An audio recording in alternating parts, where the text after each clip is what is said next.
C'est maintenant Crime Story, les rendez-vous d'Alfred Hitchcock racontés par Serge Sauvian.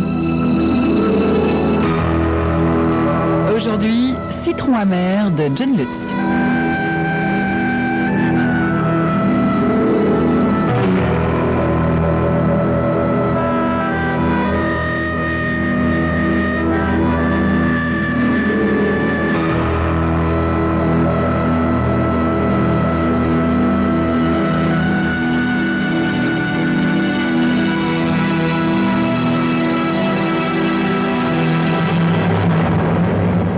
Cette jeune femme qui s'appelle Tana Norden est le symbole même de la provocation. De la provocation au kidnapping, s'entend. Aussi, ai-je la ferme intention de l'enlever. En effet, Tana est l'épouse de Norman Norden, l'empereur du jus de fruits. Le vieux Norden, que la boisson rafraîchissante, riche en vitamine C, a rendu milliardaire en dollars, réside la plupart du temps tout seul dans sa légendaire propriété de Floride, tandis que Tana occupe activement les barmen et les playboys des grands hôtels de Miami. Cette brunette, bien faite, d'une trentaine d'années, se comporte comme quelqu'un qui se sait adorer. À juste titre d'ailleurs, car sa sensualité désinvolte damnerait le saint homme le plus résolu. Sa spécialité, à moins que ce ne soit un hobby pour meubler son désœuvrement doré, est d'allumer les hommes sans rien leur accorder ensuite. Le vieux Norman, loin d'être un imbécile, ferme les yeux en se disant sans doute qu'il faut bien que jeunesse se passe. Cette tolérance bonhomme arrange tout le monde, lui y compris, car tant que Tana se contente d'allumer d'innocents incendies, il peut dormir tranquille. Tout était donc pour le mieux dans le meilleur des mondes, jusqu'à ce que je la rencontre dans un bar chic. Ce qui m'a frappé, en plus de sa beauté, c'est qu'elle semblait tenir à ce que chacun de ses admirateurs se rende compte de sa qualité de bibelot de valeur. Il ferait tout au monde pour moi. Il n'hésiterait pas à donner une fortune pour embrasser le bout de mes doigts, babillait-elle, à moitié ivre, tandis que l'assemblée de ses admirateurs partait en rire servile. Quand j'ai demandé au barman qui était dans cette perruche, il m'a regardé avec l'air de celui qui aurait mordu dans un citron par inadvertance. « Mais, monsieur, c'est la première fois que vous venez. Il s'agit de Madame Tana Norden. » « Tana Norden ? L'épouse de Norman Norden, le milliardaire ? Et c'est cela même, monsieur. » Du coup, du rang de perruche, elle est passée illico à celui d'oiseau rare. Et c'est ainsi que j'ai décidé, ce soir-là, de m'y intéresser de plus près. De beaucoup plus près. À 40 ans, je peux me vanter d'être favorisé par la chance, enfin, si on veut. En effet, je ne me suis jamais fait pincer pour les coups minables et les pauvres escroqueries qui m'ont permis de survivre jusqu'ici, si vous voyez ce que je veux dire. Mais à force de trop tirer sur la corde, c'est pourquoi j'ai vu en Tana le coup de maître qui changerait mon statut du jour au lendemain. C'est pourquoi je ne la quitte pas d'une semelle depuis 15 jours. Le plus drôle est que son passe-temps préféré s'adapte parfaitement à mes projets. Après s'être doucement enivrée dans les bars chics, Tana se promène chaque soir seule au bord de l'océan. Elle adore courir le long des vagues, pieds nus et en robe du soir, seule, toute seule. Alors que son immense fortune pourrait lui permettre les services des meilleurs gardes du corps de l'État. Une vraie provocation, non? L'enlèvement en soi sera la partie la plus facile. Le problème est de cacher un colis comme Tana. Je dois avouer que c'est là-dessus que j'ai vraiment planché. Heureusement pour tout le monde, Norman est très riche. En enquêtant discrètement, j'ai appris qu'il possédait 2 appartements terrasses destinés aux hôtes de marque. Le premier au Brantley Building, le second au Martinaire. Le Martinaire est un palace d'avant-guerre dont l'aile ouest est en rénovation. Or, l'appartement de Norden est à la limite des travaux, n'est-ce pas?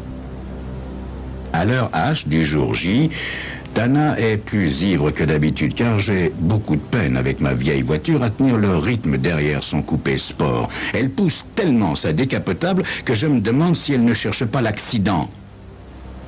Suicidaire? Tana Norden? J'espère que non.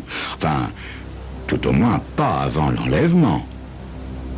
Elle se gare en un magnifique tête-à-queue, lance ses chaussures par-dessus bord et court vers l'océan sans refermer la portière de sa voiture. Une authentique héroïne de feuilleton. Le fracas des vagues l'empêche de m'entendre approcher. Lorsque je pose la main sur son épaule, elle sursaute et me regarde d'un air stupéfait. « Tana Norden, je présume ?»« Oui. Et vous ?»« Moi, le prince charmant. Je viens vous enlever. » « Vous voulez dire me kidnapper ?» Comme j'acquiesce, elle renverse la tête en arrière et se met à rire. Mais à rire! Je me sens ridicule avec mon Colt 38 dans la main droite, devant cette femme morte de rire. Ivre ou suicidaire? Tana Norden. Allez, on rentre en ville, ma belle. Mais bien sûr, mon chien, bien sûr. C'est à vous de jouer, n'est-ce pas? Nous montons dans ma voiture et je lui fais prendre le volant. Et moins vite qu'à l'aller, hein? Lui dis-je en enfonçant mon arme dans ses côtes. Vous allez me tuer, n'est-ce pas? Dit-elle alors que nous entrons en ville. Moi, je la regarde interloquée. Vous tuez? Mais bien sûr que non. Pourquoi est-ce que je vous tuerais? Non, c'est la rançon qui m'intéresse. Vous n'avez pas pris la peine de cacher votre visage. Vous ne pensez pas que je pourrais être un témoin gênant? Pas avec les 5 millions de dollars que votre époux va me verser. Bien malin qui me retrouvera, ma belle.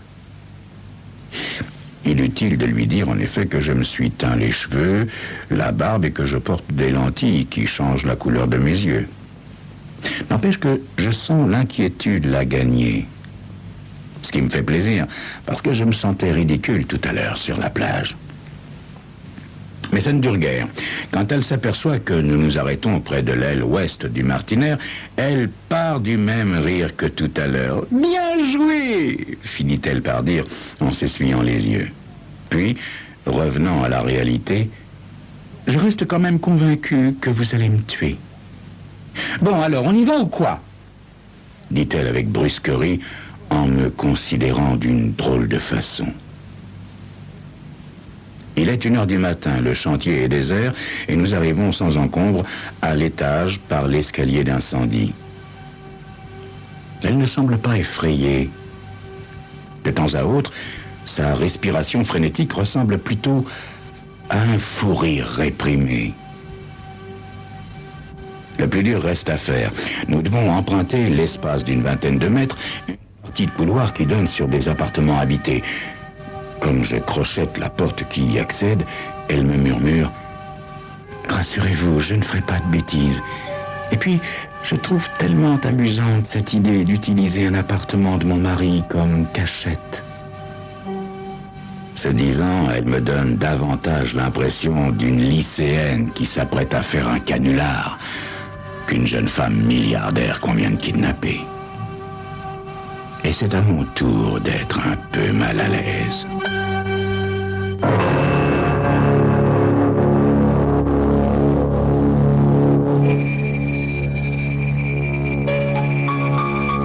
Avant de kidnapper Tana Norden, j'étais certain qu'en utilisant comme planque un des appartements de son mari, je faisais preuve de génie.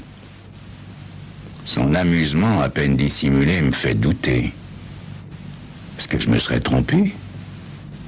Prend-elle réellement plaisir à son enlèvement? Vous le saurez dans quelques instants. 1,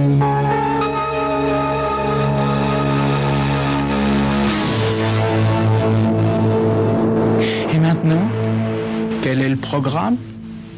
Demande Tana une fois dans le luxueux appartement. Je lui indique un divan. Programme facile. Vous vous asseyez là bien sagement. Elle me regarde et resserre machinalement le profond décolleté de sa robe du soir. Une fois qu'elle est assise, j'attache son poignet droit à l'accoudoir à l'aide d'une paire de menottes. Maintenant, donnez-moi votre alliance, ma belle. J'ai aussi une dent en or, si vous voulez. Je m'en souviendrai, ma belle. Merci du renseignement. Puis, je vais me vautrer dans un des fauteuils pour récupérer un peu. Tana met un coussin contre l'accoudoir, s'étire, bâille et s'endort rapidement. Une fois de plus, sa désinvolture me stupéfie. Aux premières heures du matin, après l'avoir bâillonné, je jette un œil dans le couloir et je sors par le côté de l'hôtel en voie de restauration. Tout est désert. Les ouvriers ne viendront que dans 2 heures. De toute manière, je me suis muni d'une salopette usagée sur laquelle on peut lire « Service continu », au cas où. J'appelle la résidence Norden d'une cabine au coin de la rue. À peine ai-je prononcé le nom de Tana qu'on me passe le vieux Norden. Il semble anxieux, bouleversé. Mais dès que je lui parle de l'enlèvement et de la rançon, il pousse un long soupir comme s'il s'était attendu à cette éventualité un jour ou l'autre. Une éventualité moins grave que la mort, n'est-ce pas? Combien? Demande-t-il simplement. 5 millions de dollars, monsieur Norden. Très bien. J'admire son sang-froid et j'éprouve même un peu de pitié pour lui, jusqu'à ce que je me rappelle du montant de sa fortune. Ah, autre chose, fait-il après une légère hésitation. Comment puis-je être certain que vous détenez réellement Tana? C'est prévu, monsieur Norden, ne vous inquiétez pas. Je vous envoie par la poste une preuve irréfutable. Je vous contacterai plus tard. Sur quoi je raccroche, glisse l'alliance dans une enveloppe que je poste immédiatement. L'aile ouest du Martinaire est aussi déserte au retour qu'à l'aller. Tana est réveillée et semble assez mal à l'aise. Dès que je la délivre de son bâillon, je déclenche un flot d'imprécations et d'insultes étonnantes dans la bouche d'une femme si belle, si élégante. Allons, calmez-vous. Vous ne me parleriez pas sur ce ton si j'étais aussi riche que votre mari. Il faudrait que vous soyez au moins 2 fois plus riche que lui, pauvre type. Bien, qu'a-t-elle dit? Car c'est pour cela que vous êtes sorti, n'est-ce pas? Tout juste, ma belle, c'est pour ça. Il se soucie de vous et ne semble pas penser que 5 millions de dollars soit un prix exagéré pour vous récupérer saine et sauve. Exactement ce que vous aviez prévu, n'est-ce pas? Exactement. N'allez pas croire, pauvre type, que je ne sais pas ce que vous avez derrière la tête. Après tout, le viol n'entraîne pas une pénalité supérieure au kidnapping. Je la regarde abasourdie. Mais je voudrais pas être impoli, ma belle, mais je crains fort que vous ne vous fassiez des idées. Je sais de quoi je parle, dit-elle comme si elle essayait de me prouver qu'elle a raison. Je la regarde attentivement et elle me rend mon regard sans ciller. C'est vrai qu'elle est belle, très belle, Tana. Heureusement que le viol est une des choses qui m'ont toujours dégoûté. Heureusement. Pour moi, ma belle, vous n'êtes qu'un moyen de gagner quelques dollars et de disparaître dans la nature, rassurez-vous. En fait, elle n'a pas tellement tort en disant que le désir finit tôt ou tard par s'infiltrer dans l'esprit de n'importe quel homme se trouvant près d'elle. Aussi, vais-je m'allonger dans une des chambres à coucher voisines et dors quelques heures. En début d'après-midi, je la libère et l'autorise à se dégourdir les jambes. Cette situation est intolérable, dit-elle après quelques instants. Calmez-vous, ma belle, calmez-vous. Je vais préparer le déjeuner. Qu'y a-t-il au menu? Des sandwichs, fais-je avec un petit sourire devant sa mine écœurée. Comme je m'apprête en début de soirée à donner mon second coup de fil à Norden, Tana me demande la permission d'utiliser la salle de bain quelques instants. À son retour, tandis que je lui repasse les menottes à la coudoir du divan, elle me dit, avant que je la bâillonne, « Vous êtes vraiment futé, vous, quand il apprendra que j'étais ici. » Comme prévu, Norman Norden a reçu l'Alliance en fin d'après-midi. « Comment va-t-elle » demande-t-il. « Bien, bien. Monsieur Norden, demain soir, envoyez votre chauffeur dans votre Rolls bleu avec l'argent dans une valise. Dites-lui d'emprunter la nationale 77 jusqu'à l'embranchement de l'autoroute du Nord. Dès qu'il apercevra un signal lumineux, il se rangera et déposera l'argent. Mais je vous préviens, à la moindre entourloupe, soyez sans crainte. Je tiens trop à elle. Dans ce cas, tout se passera bien, monsieur Norden. » À mon retour à l'appartement, quand j'enlève son bâillon, Tana me demande « Comment allez-vous me tuer? Vous allez me jeter par la fenêtre ?» La journée a été rude et, malgré tout son charme, je commence à être sérieusement allergique à Tana Norden. Je me contenterai de vous couper les cordes vocales, ma belle. Puis je vais me reposer dans la pièce à côté, afin de récupérer un peu. À peine suis-je étendu que le sommeil me gagne. « Mais qui diable êtes-vous » demande quelqu'un. « Tana Norden, on m'a kidnappé !» La question posée par une voix d'homme incrédule et la réponse criée par Tana me réveille tout à fait. Sans savoir au juste ce que je fais, je fonce dans le salon, revolver au poing. 2 hommes me regardent ahuris. Un petit gros, bien habillé, et un grand type en salopette, tenant une boîte à outils.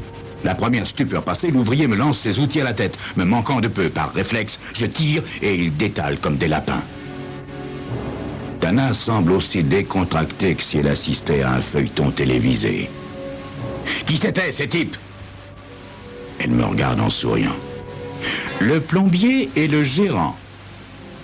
Vous n'entendez pas ?» Effectivement, un sinistre clapotis sort de la salle de bain. Maudissant le jour où j'ai rencontré Tana Norden, j'y cours et constate que la baignoire déborde. Je constate également que les trous du trop-plein de la baignoire ont été soigneusement bouchés à l'aide d'un gant de toilette. C'était donc ça, les 5 petites minutes passées ici, avant mon second coup de téléphone. Je la rejoins rapidement, la délivre, lui flanque une magistrale paire de gifles et je sors. « Vous ne me prenez pas en otage ?» hurle-t-elle. « Je serais trop tenté de vous flanquer par la fenêtre !» dis-je avant de disparaître. Juste à temps, car à peine ai-je tourné le coin de la rue que j'entends les sirènes de la police. Quelle que soit mon humeur, j'ai l'habitude de boire mon café matinal en écoutant les infos à la radio. Ce matin, c'est dur. C'est très dur. En plus d'une satanée gueule de bois, je suis d'une humeur de chien. N'empêche, je suis curieux de connaître les commentaires de la presse sur mon gâchis magistral. Il ne tarde guère. Après avoir été enlevée, Tana Norden, l'épouse de Norman Norden, le roi des jus de fruits, a trouvé hier soir une mort horrible en tombant du 20e étage de l'hôtel Martinaire. Elle était parvenue à alerter le gérant. La police suppose que son ravisseur, pris de panique... Je coupe la radio et j'avale un grand verre de whisky. L'alcool me rend un peu de lucidité et je comprends finalement pourquoi elle conduisait si vite et si dangereusement. Je comprends ses promenades solitaires la nuit sur la plage. Je comprends ses sautes d'humeur et son désir d'être prise en otage quand tout avait foiré. Je ne m'étais pas trompé en la suivant à tombeau ouvert le premier soir. Tana Norden était bel et bien suicidaire.